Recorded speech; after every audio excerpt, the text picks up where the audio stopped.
Chers frères et sœurs, chers amis, je vous invite à écouter la lecture de la Bible, deux textes dans l'évangile de Matthieu. D'abord dans cette parabole du jugement dernier, le Fils de l'homme déclare ceci, c'est au chapitre 25, les versets 35 à 40, puis le verset 45. J'ai eu faim et vous m'avez donné à manger. J'ai eu soif et vous m'avez donné à boire. J'étais étranger et vous m'avez accueilli chez vous. J'étais nu et vous m'avez habillé. J'étais malade et vous avez pris soin de moi. J'étais en prison et vous êtes venus me voir. Ceux qui ont fait la volonté de Dieu lui répondront alors, « Seigneur, quand t'avons-nous vu affamé, t'avons-nous donné à manger ou assoiffé, et t'avons-nous donné à boire? Quand t'avons-nous vu étranger, et t'avons-nous accueilli chez nous, ou nu, et t'avons-nous habillé? Quand avons-nous vu malade ou en prison, et sommes-nous allés te voir? Le roi leur répondra, je vous le déclare, c'est la vérité.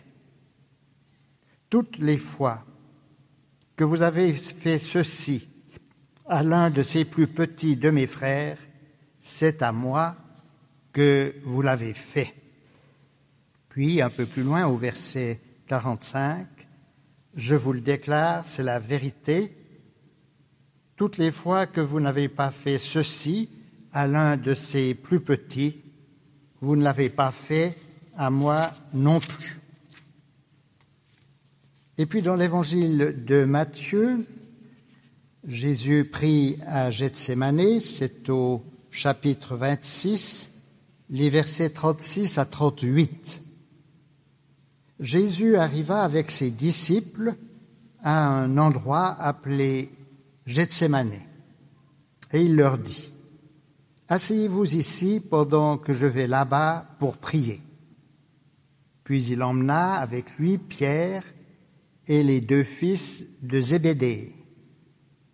Il commença à ressentir de la tristesse et de l'angoisse.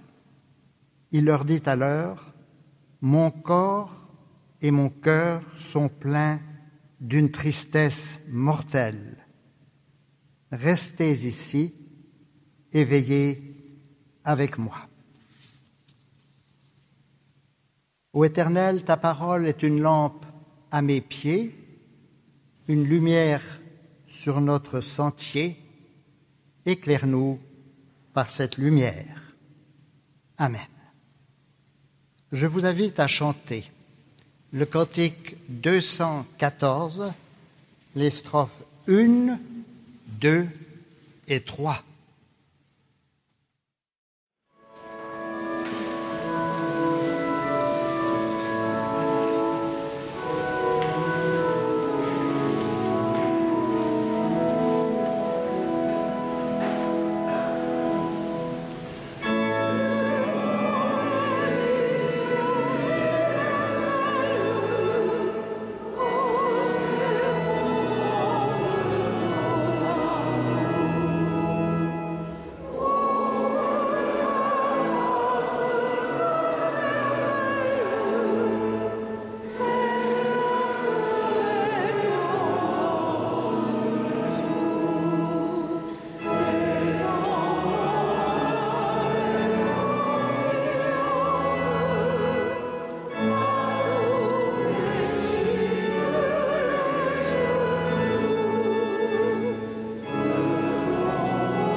Recueillons-nous dans la prière. Éternel, en cette heure, accorde-nous le silence. Non pas le silence qui me rend prisonnier de moi-même, mais celui qui me libère et m'ouvre des espaces nouveaux. Non pas le silence de la peur des autres et du monde, mais celui qui me rend proche de tout homme et de la création, non pas celui de l'égoïsme froid, indifférent et hautain, mais celui qui enracine, fortifie et purifie la tendresse du cœur, non pas le silence de l'absence, vide, du monologue solitaire, mais celui de la rencontre, de l'intimité en ta présence. Non pas le silence de la nuit et du désespoir, mais celui qui attend la lumière de l'aurore et de l'espérance. Non pas le silence du bavard rempli de mots, de lui-même, mais celui du cœur qui écoute le murmure de ton esprit et qui éclaire pour nous ta parole.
Chers frères et sœurs, chers amis, pour cette dernière prédication, et c'est moi qui l'ai choisie telle, je vous invite à reprendre le texte biblique auquel j'avais consacré ma première prédication de mon ministère pastoral.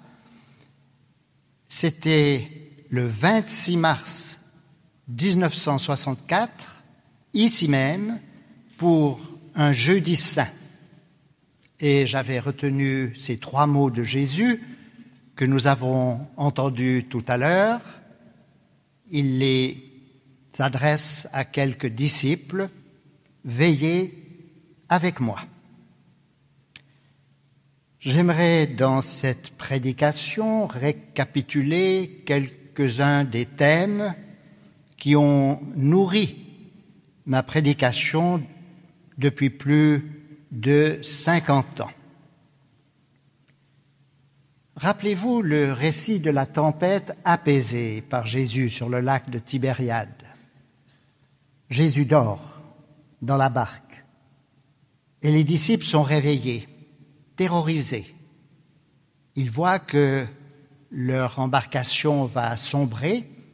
Ils réveillent Jésus et lui disent: « Au secours, Seigneur, nous périssons. » Ici, à Gethsémanée, mais c'est certainement voulu, c'est exactement l'inverse. Jésus est réveillé, et ce sont les disciples qui dorment et ne peuvent pas veiller avec lui. Jésus est porté là par la frêle embarcation de son humanité. Veillez avec moi. Ce qui frappe dans tous ces récits de la Passion, c'est entre autres cette humanité de Jésus. Jésus qui demande de l'aide, Jésus qui dit à ses disciples qu'il connaît une tristesse mortelle, Jésus dont les évangélistes nous déclarent qu'il vit l'angoisse et la frayeur, et même dans l'évangile de Luc, que des gouttes de sueur perlent sur son visage comme des gouttes de sang. Jésus sur la croix qui dira entre autres ces simples mots, « J'ai soif ». Et puis ce cri terrible, « Mon Dieu, pourquoi m'as-tu abandonné ?» Ce cri porte notre humanité souffrante, les victimes de la violence, de morts injustes, de toutes les croix de l'histoire. Que de fois des hommes et des femmes depuis 2000 ans ne sont-ils pas adressés en vain à Dieu en lui disant « Mon Dieu, pourquoi m'as-tu abandonné ?» Dans le beau poème d'Alfred de Vigny, Le mont des Oliviers, il y a cet alexandrin magnifique, mais le ciel reste noir et Dieu ne répond pas. Et puis cette humanité de Jésus, nous la trouvons comme annoncée ou comme, j'aimerais dire, comme préfigurée dans ces fameux 2 mots de Pilate qui livre Jésus à la foule pour la crucifixion et qui dit « Eke homo, hidou o anthropos ». Voici l'homme, voici l'être humain. C'est ce voici qui me paraît si important et que l'on ne souligne peut-être pas assez. Jésus représente pour nous l'être humain devant nous, voici, et non pas derrière nous. Dans les récits de la résurrection, dans ces récits de la résurrection, on nous dit de Jésus qu'il attend ses disciples, qu'il les précède en Galilée. Jésus nous précède dans toutes les Galilées de ce monde et dans toutes les Galilées de l'histoire. Ailleurs, quand Jésus monte de la Galilée pour aller à Jérusalem, il est écrit dans les évangiles, Jésus marchait devant eux. Jésus marchait devant la foule. Jésus est toujours en tête de notre caravane humaine. Jésus représente donc pour nous l'être humain. Il suffit de regarder en nous ou autour de nous pour savoir que l'homme n'est pas encore l'être humain. J'aimerais vous relire ce passage d'une prédication d'Albert Schweitzer. C'est une prédication qu'il a donnée le 6 janvier 1905 à Saint-Nicolas de Strasbourg. C'était dans l'Évangile de Marc, chapitre 1, verset 17. Jésus dit à des disciples, « Suivez-moi et je vous ferai pêcheurs d'hommes. » Alors Albert Schweitzer écrit, « Dans le premier commandement que le Seigneur donne sur terre, un seul mot se détache, le mot « homme ».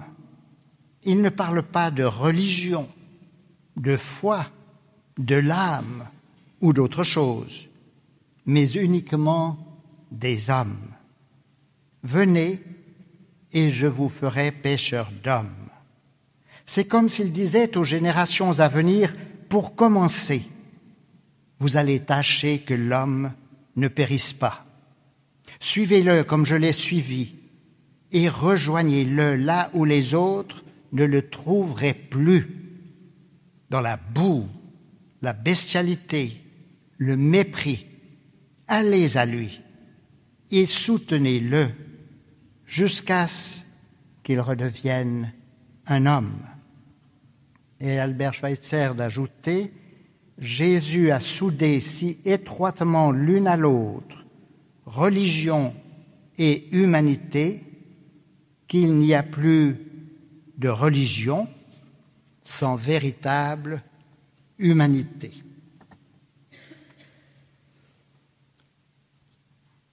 Si l'homme n'est pas encore l'être humain en plénitude, il nous incombe de tout faire, de combattre pour le réaliser. Aller vers cet être humain, c'est aller vers Dieu. Et aller vers Dieu, croire en Dieu, c'est aller vers l'être humain.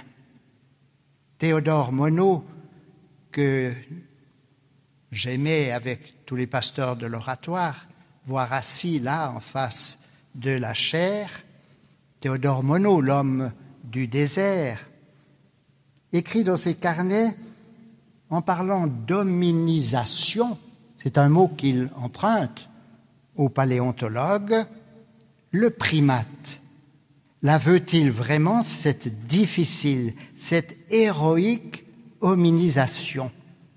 Est-il décidé à devenir un homme?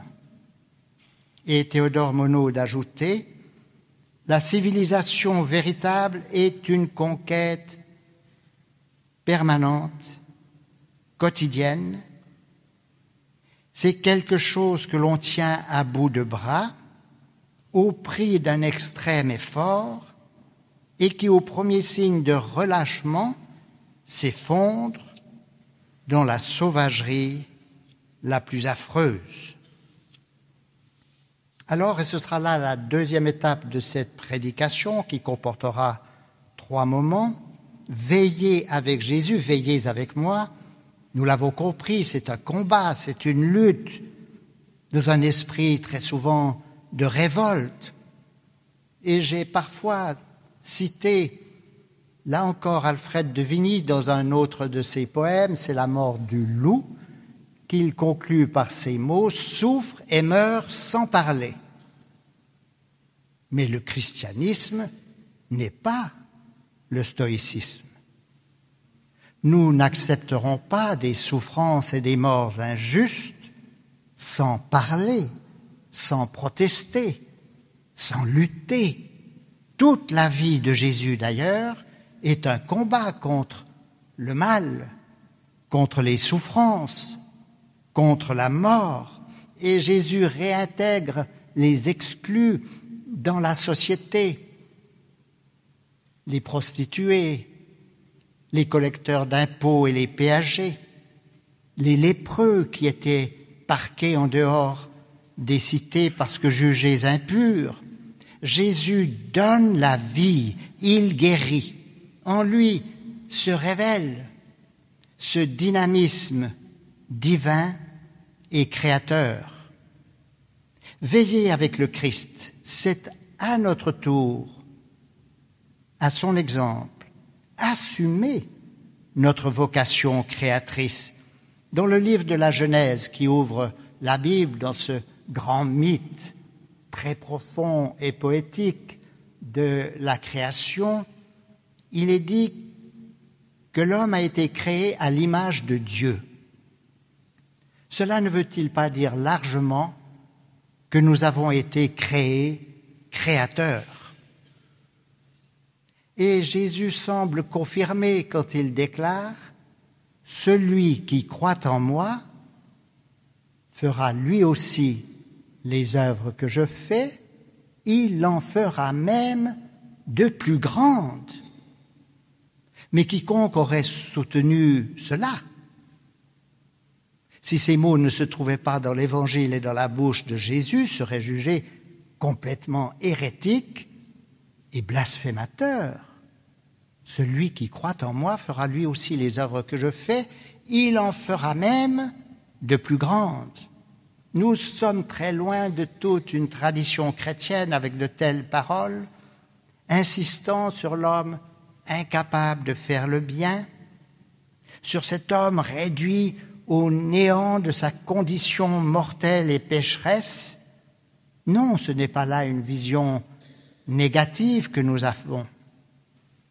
Nicolas Berdyaev, et vous ne serez pas surpris que je le cite encore une fois en ce jour. Nicolas Berdyaev écrit ceci: « Le christianisme est une religion non seulement du salut, mais aussi de la création, une religion de la transfiguration du monde, de la résurrection universelle, de l'amour pour Dieu et pour l'homme. » Et il ajoute: « La création est divino-humaine. Elle est la révélation de l'amour débordant de l'homme pour Dieu, la réponse de l'homme à l'appel de Dieu, à l'attente divine. » Veillez avec moi. Ces mots, nous les entendons dans la bouche de tant de malades, de victimes d'un deuil, souvent cruel et injuste, de victimes de souffrances morales, affectives, de souffrances physiques parfois insurmontables, de souffrances professionnelles, je dirais même de souffrances intellectuelles, tant il est vrai que nous nous posons 1000 questions d'ordre religieux et théologique qui ne trouvent pas de réponse. Dans Matthieu 25, nous l'avons entendu, Jésus s'identifie à ses victimes dans un texte qui est d'une modernité incroyable, tout à fait contemporain. Il dit « J'ai eu faim et soif et vous m'avez nourri et désaltéré. J'étais étranger et vous m'avez accueilli. J'étais nu et vous m'avez vêtu, malade, prisonnier et vous m'avez visité. » N'est-ce pas là un appel pour nous dire « Veillez avec moi » l'importance de la diaconie dans nos paroisses, des services de l'entraide. Jésus qui déclare « C'est à l'amour que vous aurez les uns pour les autres que tous reconnaîtront que vous êtes mes disciples. » C'est à l'amour, dit-il.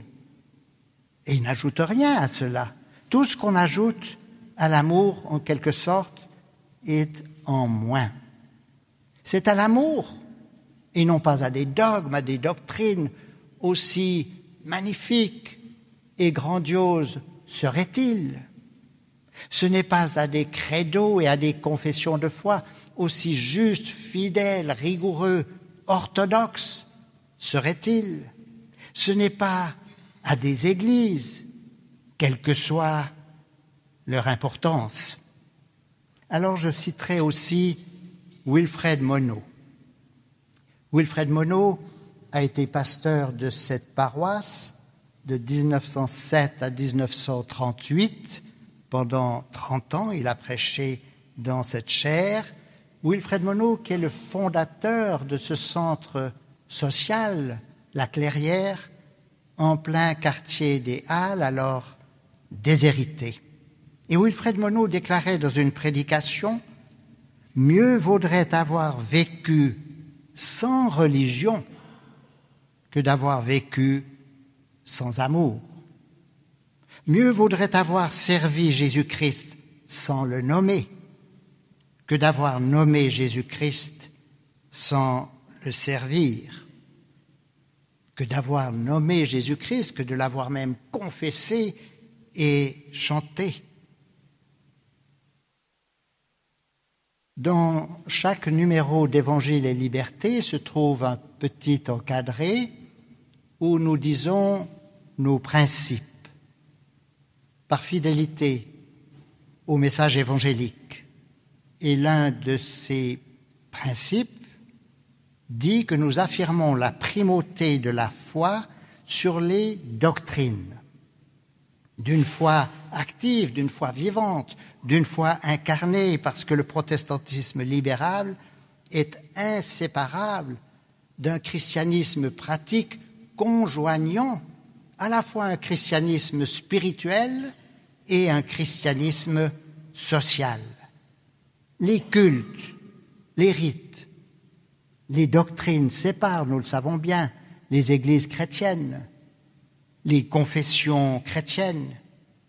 Mais l'amour du prochain, la pratique de cela peut nous réunir, quelle que soit l'Église qui nous abrite, quelle que soit notre religion, et cela même, bien sûr, avec des incroyants, des agnostiques, de nombre incroyable d'athées et de nobles douteurs, les hommes et les femmes de bonne volonté, comme on les appelle. Alors voyez-vous, et ce sera la transition, le trait d'union, entre cette deuxième étape et la troisième et dernière étape de ma prédication. Il me semble que les évangiles sont marqués par un renversement. Donne-moi à boire. Ces mots sont symboliques, dit Jésus à une femme de Samarie. Alors que sans cesse, nous nous tournons, nous, vers Jésus pour lui dire « désaltère-nous ». Le témoin de l'Apocalypse, et nous citons régulièrement cette affirmation à l'heure de la Sainte Seine, déclare « Je me tiens à la porte et je frappe ». C'est lui qui frappe à notre porte et c'est nous qui devons l'ouvrir, alors que sans cesse, nous nous tournons vers les cieux, nous frappons à la porte des cieux pour dire à l'Éternel « Ouvre-nous ». Jésus déclare à ses disciples « Qui dites-vous que je suis ?» alors que nous pensons que c'est lui qui devrait répondre à cela. Et puis là, veillez avec moi, alors que sans cesse, là aussi, nous nous tournons vers Jésus, nous nous tournons vers Dieu pour dire « Veille avec nous ». Et nous venons de le rappeler. Alors si en Jésus, nous croyons, et c'est ce que je crois, que nous entendons une parole divine, une parole que Dieu nous adresse et qui vient de lui, alors c'est Dieu qui nous dit « Veillez avec moi ». Mais ce Dieu-là est très loin de l'image d'une certaine toute-puissance de Dieu, perçue dans son isolement, son absoluté, son abstraction, un Dieu qui règne au-dessus de nous et sans nous. Il y a en quelque sorte une fragilité divine. Et Dieu n'est pas le tout-puissant que nous imaginons parfois. Et là encore, je cite Berdyaev qui disait que Dieu a moins de puissance qu'un simple soldat, qu'un gendarme ou qu'un banquier. Dieu est amour, affirme la première épître de Jean. L'amour peut ressembler à une forme de faiblesse dans un monde où la force n'est pas ce que Martin Luther King appelait la force d'aimer, mais la violence des armes, de l'argent, la raison du plus fort, l'écrasement aveugle des pauvres et des faibles. L'homme existe-t-il ? Nous avons répondu non dans la précédente étape de notre prédication. Pas encore. Dieu existe-t-il ? Et là aussi, nous répondons pas encore. La fameuse théologie du process qui nous vient des USA avec pour principal responsable John Cobb, cette théologie qui procède un Dieu en devenir, qui postule ce Dieu en devenir. C'est cela que veut dire, entre autres, process, un Dieu en devenir. Eh bien, cette théologie n'a de sens, à mon avis, que si elle implique, et ce n'est pas toujours le cas, non pas seulement une théologie du process, mais une anthropologie du process, à savoir d'un être humain possible, d'un être humain en devenir lui aussi et à construire.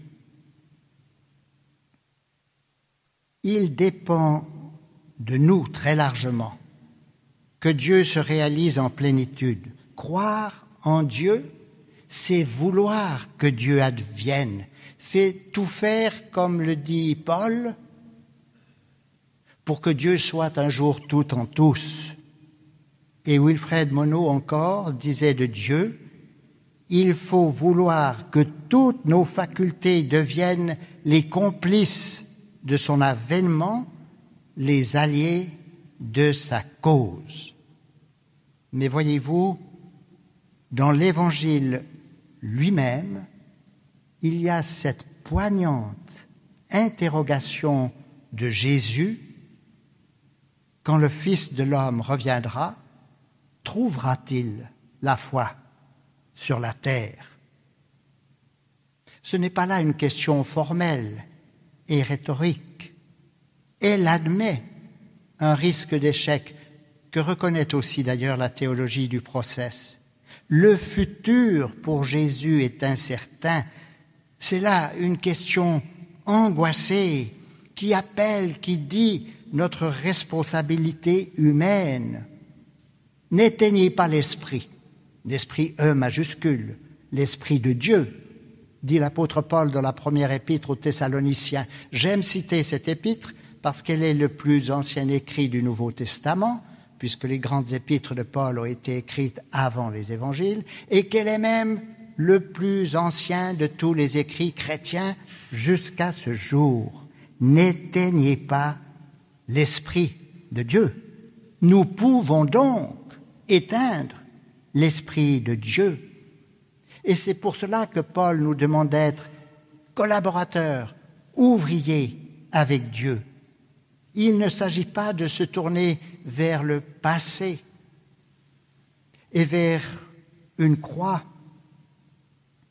trop souvent associée à des doctrines assez scandaleuses. Nous parlons d'un Dieu cruel, d'un Dieu sanguinaire, d'un Dieu vengeur qui, pour apaiser sa colère et pour pardonner aux hommes, exige une rançon, c'est la doctrine de l'expiation, et veut que le sang coule, fût-ce le sang d'un innocent. Non, il ne suffit pas de se tourner vers la croix, mais porté par l'Esprit de Dieu dans le chantier du monde, de se tourner vers l'avenir, où nous associerons un espoir et un vouloir. Croire, c'est vouloir, mais c'est vouloir avec passion. Et pour conclure, j'aimerais vous citer ces mots de Raphaël Picon. Dieu est cette force qui, devant la croix, nous conduit ailleurs, vers la pierre roulée du tombeau, à la genèse d'une vie nouvelle, à construire encore et à nouveau, malgré tout.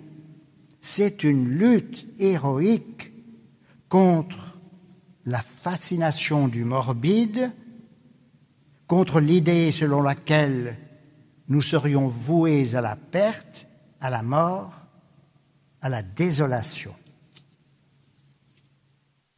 Amen.